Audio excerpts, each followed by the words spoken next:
Olá, hoje é terça-feira, 22 de setembro, início da primavera, e o grupo de conjuntura está reunido aqui para mais um dos seus podcasts. Eu gostaria de começar aqui colocando aqui um enquadramento assim mais geral, mundial, para a gente discutir uma questão que vem se tornando muito relevante no caso da economia brasileira, no período bem recente, que é a questão dos juros. A economia mundial, as últimas projeções mais recentes para a economia mundial, projeções bem recentes, né, desses dias, da OECD e do próprio FED, mostram já, apontam uma melhoria do PIB mundial, uma melhoria no sentido de uma queda menor do PIB mundial do que se antecipava, do que se imaginava até recentemente. O PIB mundial, mais ou menos, caindo algo como 4,5%, uma coisa assim, mas de uma forma também muito diferenciada. Alguns países estão indo bem mal, como o Reino Unido, a área euro, com quedas muito maiores do que essa, do que a média mundial. Outros países melhorando razoavelmente, entre eles a China, que já está sendo projetado um crescimento positivo razoável, e os próprios Estados Unidos, que deve ter uma queda bem menor do que se pensava anteriormente, do que se projetava anteriormente, né?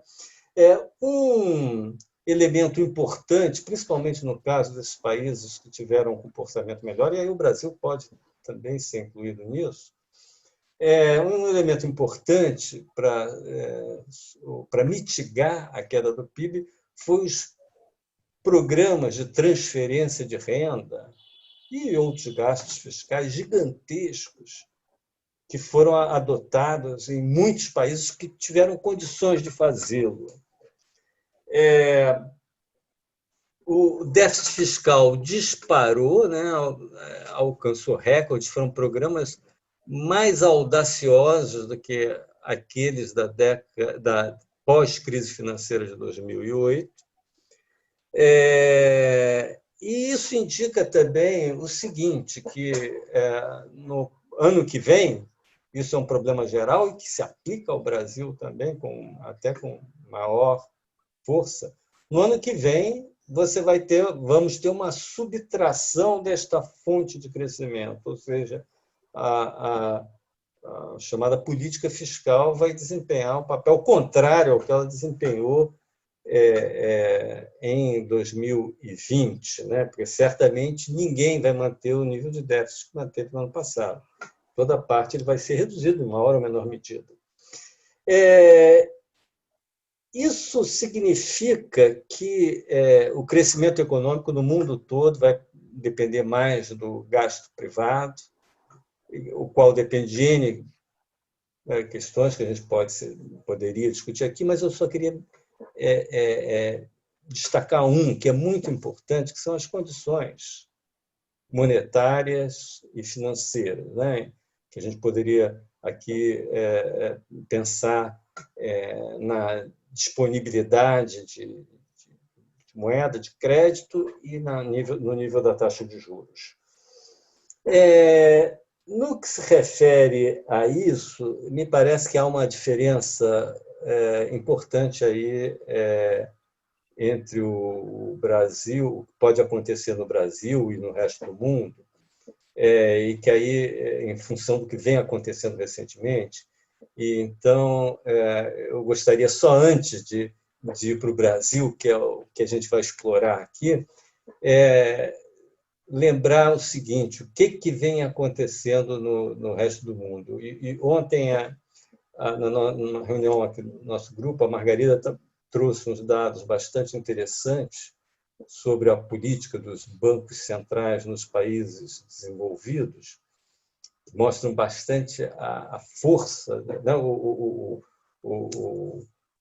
a intensidade com que essas políticas estão sendo usadas. Eu pedi a Margarida para ajudar aqui a lembrar dar alguma ideia dessa magnitude desse impulso que foi dado, né? E que, de certa maneira, tende a permanecer no ano que vem. Ninguém imagina que vai haver uma reversão, uma normalização, pelo menos no que se refere a isso. E, Margarida, você podia lembrar a gente aí desses, só para dar uma ideia aqui para quem está ouvindo, quem está vendo a gente, sobre isso? Então, hoje a gente está assistindo no mundo inteiro, e aí eu fiz uma coleta dos principais bancos centrais, uma expansão do balanço dos ativos dos bancos centrais. Qual é o significado disso? Isso, na verdade, é um quantitative easing que já foi adotado em 2008, só que, neste momento, a intensidade desse quantitative easing é muito maior. O quantitative easing é um instrumento de política monetária não convencional que os bancos centrais passaram a adotar a partir de 2008, quando os juros chegam próximos de zero, né, e a economia está naquilo que Keynes denominou de armadilha da liquidez. Então, os bancos centrais começam a injetar uma liquidez imensa no sistema, de forma a ver se esse excesso de liquidez vira crédito, né? Além, claro, de garantir solvência das instituições financeiras e tal, elas não vão quebrar por uma questão de falta de liquidez, né? Então, isso tem sido uma ferramenta utilizada na verdade, nessa crise que a gente está vivendo hoje, é fenomenal a expansão dos balanços dos ativos. A expansão dos balanços dos ativos dos bancos centrais significa emissão de moeda, sim. Então, vamos ver o caso da economia americana, o Fed. O Fed expandiu a compra de seus, o QE é feito através da compra de ativos públicos e privados que estão na mão dos bancos, de empresas e tal, e os bancos centrais começam a recolher e incorporar aos seus ativos. No caso da economia americana, o Fed, por exemplo, aumentou o volume de compras em 69% de março desse ano até o último dado que a gente tem de setembro, né? Então, hoje, o balanço de ativos do Fed está em 7 trilhões de dólares. Isso representa 36% do PIB americano. O caso do Banco Central Europeu é um caso também emblemático. As compras de ativos aumentaram 38%, né, só na pandemia. E hoje, o balanço de ativos do Banco Central Europeu representa 54% do PIB. O caso do Japão comprou menos na pandemia, então o BOJ comprou, na verdade, aumentou as suas compras em 17%. Mas o balanço de ativos do Banco Central, que do Japão, já vinha crescendo desde sempre, representa hoje 126% do PIB. Então, são ativos que estão na mão do Banco Central japonês no valor de 126% do PIB, né? Então, isso é uma expansão enorme da liquidez que está sendo promovida pelos principais bancos centrais. Além disso, o que a gente tem notado é que o mundo inteiro está convivendo com juros muito baixos. Então, os juros longos, por exemplo, dos títulos americanos públicos, de 10 anos, eles estão hoje abaixo de 0,70% ao ano, né? Então, isso mostra a força, a intensidade com que as políticas monetárias convencionais e não convencionais têm sido utilizadas para debelar e para enfrentar a pandemia. Esses são os dados que eu queria trazer. Isso, ótimo. Margarida, só para reforçar isso que você deu, porque uma coisa que me chamou a atenção quando você fez essa apresentação ontem para a gente, é que no caso do Fed, do Banco Central Americano, o crescimento do ativo nesses poucos meses, se a gente pegar 4, 5, 6 meses correspondentes a partir da crise de 2008, desta vez foi muito maior, foi tipo o dobro do que comprou em 2008, né? Então, as políticas foram muito mais intensas. E esse outro efeito que você falou também, sobre a taxa de longo prazo, né? Na medida que eles compraram títulos de longo prazo, as taxas de longo prazo estão muito próximas das taxas de curto prazo, que, na medida que você retome que o investimento vai retomar, isso aí facilita muito. Isso aí é um estimulante importante. Mas vamos ao Brasil, né? Vamos ao Brasil. E aqui nós vínhamos também com taxas de juros muito baixas, e a nossa Selic continua muito baixa. Mas o mercado tem estado muito agitado e quando a gente sai um pouquinho da Selic, as coisas ficam um pouquinho diferentes. Não é isso aí, Caio? Bicha. É verdade. O problema todo é que a gente, como vai ter necessariamente uma enorme contração fiscal o ano que vem em relação à fortíssima expansão fiscal desse ano, mais do que nunca o comportamento das condições financeiras, em particular das taxas de juros de diferentes prazos, se torna uma variável crucial para o desempenho da economia no ano que vem, que vai depender essencialmente da expansão do gasto privado, já que o gasto público necessariamente vai se contrair muito em relação a esse ano. Então, e aí sobram motivos de preocupação, porque, na verdade, as condições financeiras, em particular o comportamento das taxas de juros de diferentes prazos, têm se comportado de maneira cada vez mais preocupante, na verdade. E diga-se que elas são essenciais, por exemplo, como o grande instrumento de estímulo é o estímulo monetário, o estímulo via condições financeiras, essa variável é crítica, na verdade, para o desempenho do ano que vem. Quer dizer, não adianta o Banco Central manter a Selic em 2%, se os juros de diferentes prazos, de 1, 2, se a curva de juros toda vai empinando e os juros são muito mais elevados logo à frente, porque isso amortece, eventualmente até anula o efeito expansionista do estímulo monetário vindo da Selic em estrito senso. E aí a questão que está se colocando é a seguinte, é que na esteira da incerteza fiscal que tem sido crescente, né, incerteza sobre que espaço vai ser encontrado para o Renda Brasil, que mais ou menos todo mundo considera que vai ocorrer, o Renda Brasil, ou algo, pode ter outro nome, mas é um programa de renda mínima mais robusto, etc. A questão que se coloca é como isso vai aparecer, de que forma isso vai ser financiado, que espaço vai ser encontrado, se com o teto, sem o teto, etc., etc.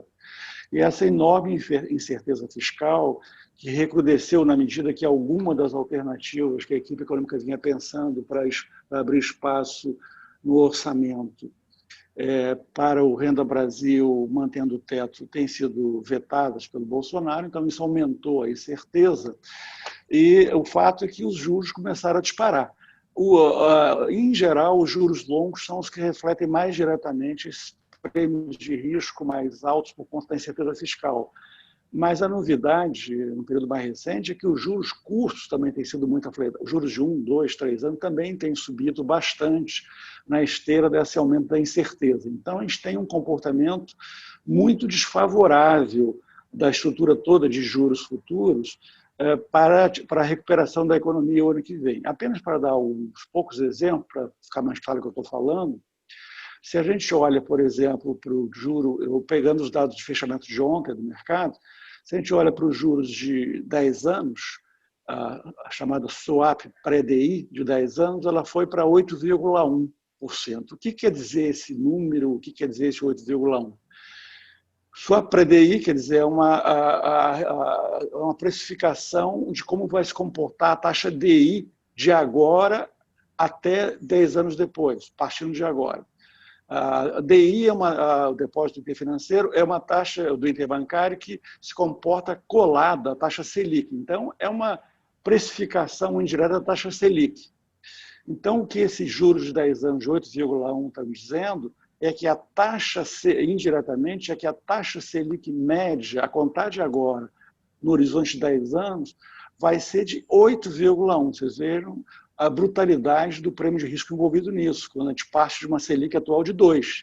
Está se dizendo que a taxa média nos próximos, a contar de hoje, vai ser de 10 anos. Estou só chamando a atenção nesse ponto, porque muitas vezes as pessoas mais leigas no assunto podem pensar que taxa de juros de 10 anos quer dizer uma taxa daqui a 10 anos. Não, é a taxa, quando a gente está falando de 10 anos, 8,1, é a taxa média a contar de hoje no horizonte de 10 anos. Então, seria uma proxy, digamos assim, da Selic média em 10 anos. Mas o problema não para nos juros longos, como eu falei. Os juros curtos, se a gente olhar a curva de juros, a gente vai ver que o que está sendo precificado especificamente na curva de juros para dezembro do ano que vem, dezembro de 2021.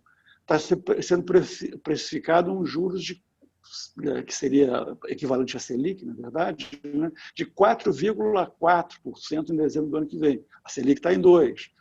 Dezembro de 2022, o que está precificado na curva de juros? 7%.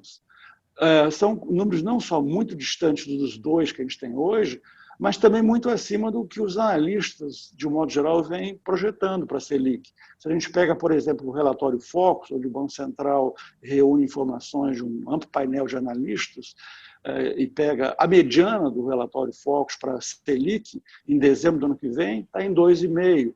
Para dezembro de 2022, 4,5%. Só que o mercado, a curva de juros está precificando 4,4% e 7% para essas coisas.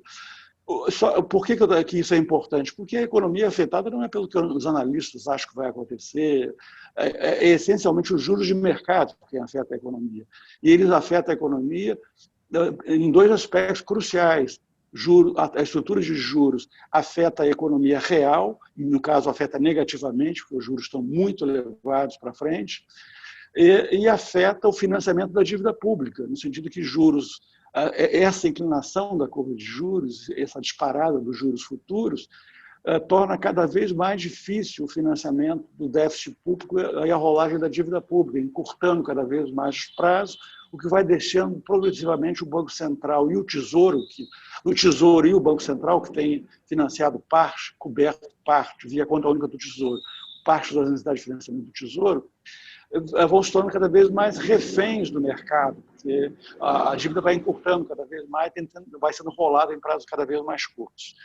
Então, tudo isso, para encerrar essa primeira participação minha, só para dizer que hoje nós temos, na verdade, o Bolsonaro anunciou o fim do Renda Brasil, mas logo em seguida, na verdade, o que ele fez foi passar o Renda Brasil, ou que outro nome tenha, para o Congresso, autorizou o relator do orçamento,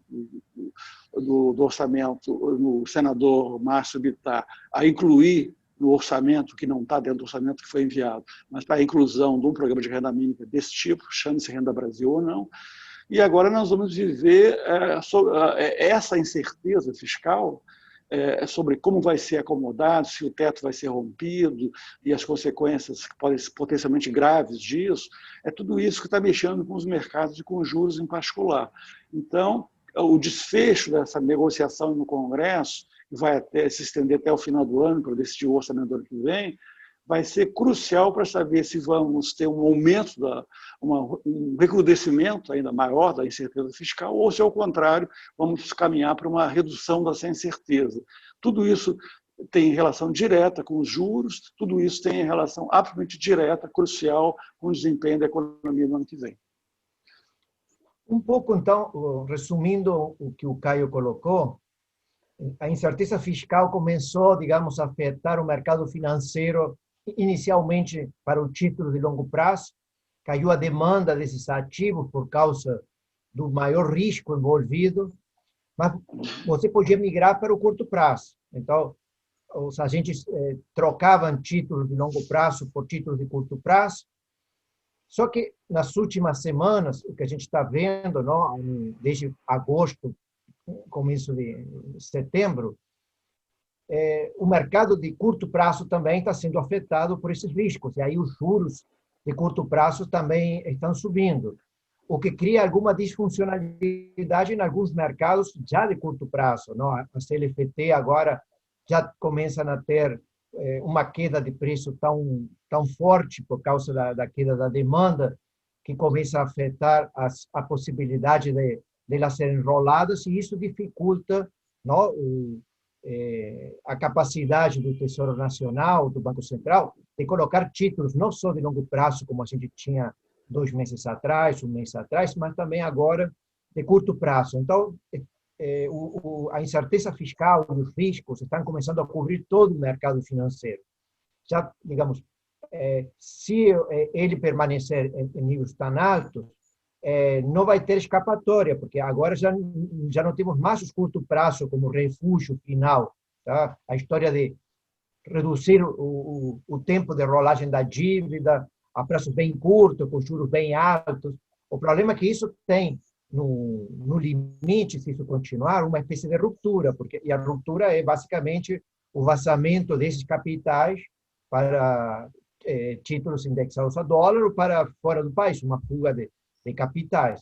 A gente não estamos lá ainda, como a gente em outras épocas de nossa história econômica teve. A gente já teve essas fugas de capitais, não? Lá em 2002, com forte aumento do dólar, saída de capitais, incapacidade do governo de rolar qualquer tipo de dívida pública. Mas, na medida que o risco fiscal se intensificar ou continuar nas próximas semanas ou meses, a gente está começando a correr esse risco. Esse impacto sobre... A gente estava falando aqui, o impacto sobre o investimento privado, etc. Esse impacto sobre o setor público também é uma coisa que me parece de extrema relevância. Quer dizer, o governo está sendo obrigado, né, a, primeiro, pagar juros mais altos ou encolher o prazo do seu endividamento. Duas alternativas péssimas, né? Quer dizer, na medida que ele pague mais, você vai ter uma carga de juros maior, o que complica toda a nossa situação fiscal, né? E, de repente, você vai ter que cortar mais ainda no primário, porque está tendo uma conta de juros maior. Se você foge disso reduzindo os juros, que é reduzindo os prazos, né, que é o que vem ocorrendo, aí você tem outro tipo de problema, né?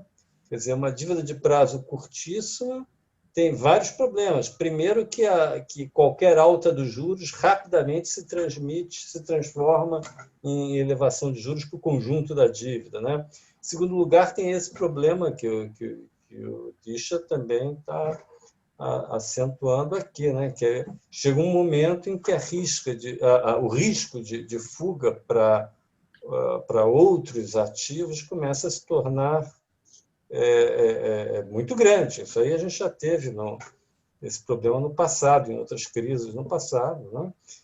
Então, aí o dólar é um candidato principal, né? Isso tudo acaba tendo consequências, aí tem consequência na inflação, de novo nos juros, etc., etc., uma história que a gente já conhece aí do nosso passado, né? E tudo que a gente não quer é um retorno ao passado, né? Ou pelo menos a um determinado passado. A gente já viu essa história, não, que Francisco Eduardo coloca, mas a gente é como que temos dois tempos. Temos os tempos dos mercados financeiros, onde o risco aumenta e os ajustes de carteiras estão sendo feitos rapidamente, e também existe a possibilidade de que algum incidente, alguma crise internacional contamine ou acelere esse ajuste de carteira de mercados financeiros. Então, a gente tem esse temor, e temos do outro lado, que o Caio colocava, os tempos do ajuste fiscal, o tempo para discutir o orçamento deste ano, o tempo que neste momento está dentro do Poder Legislativo. Então, o Poder Legislativo tem um timing para discutir sobre se vai respeitar o teto ou não, ou como será o ajuste, ou qual será a alternativa. E aí significa discussões entre partidos políticos, entre o executivo, entre os distintos setores, e temos o outro tempo do mercado financeiro que está correndo em paralelo, não? E o mercado legislativo, o tempo do ajuste fiscal é muito mais lento que o outro. Com certeza. Agora, Lixo, uma coisa é o tempo do ajuste fiscal efetivo, né? Tem coisas que podem levar muito tempo até ter resultados em termos de fluxos de caixa, digamos assim, mas se de alguma maneira aquilo ali, uma melhoria da situação fiscal já tiver contratada, presente em determinadas regras, etc., eu acho que não tem problema, né? Aliás, essa eu acho que é a situação ideal, quando você tem alguma âncora numa regra que te garanta que você vai ter uma situação equilibrada no futuro, que isso aí acaba te permitindo, né, te dando licença para gastar mais no presente numa situação de emergência. Que tem sido a grande a grande dificuldade de substituir o teto por outra âncora é exatamente essa, porque o teto, ele, por ser uma regra constitucional, uma coisa que independe de decisões do governo, está mais ou menos disposto a fazer ajustes, ou de como age o Congresso, não sei o quê, enquanto ele puder ser mantido, ele tem essa capacidade muito especial de gerar confiança num ajuste fiscal muito gradual. No fundo, o teto te permite comprar tempo para um ajuste muito gradual e, ao mesmo tempo, mantendo os prêmios de risco baixos. Por isso que é tão difícil, por isso que quando ele começa a ser ameaçado, como está agora, ninguém sabe se ele vai ser mantido ou não e que vai ser posto no lugar se ele não for mantido, ele começa a perder essa propriedade, porque não por problema do teto, porque o que está em risco agora é o abandono do teto. E aí ele começa a perder a capacidade de infundir confiança, que é essencial para a gente ter um ajuste gradual, porque se o Brasil for confrontado de uma hora para outra com a necessidade de ter que fazer um ajuste draconiano fiscal, é óbvio que será muito ruim para a atividade econômica, além de muito difícil politicamente. Aí será uma crise, na verdade.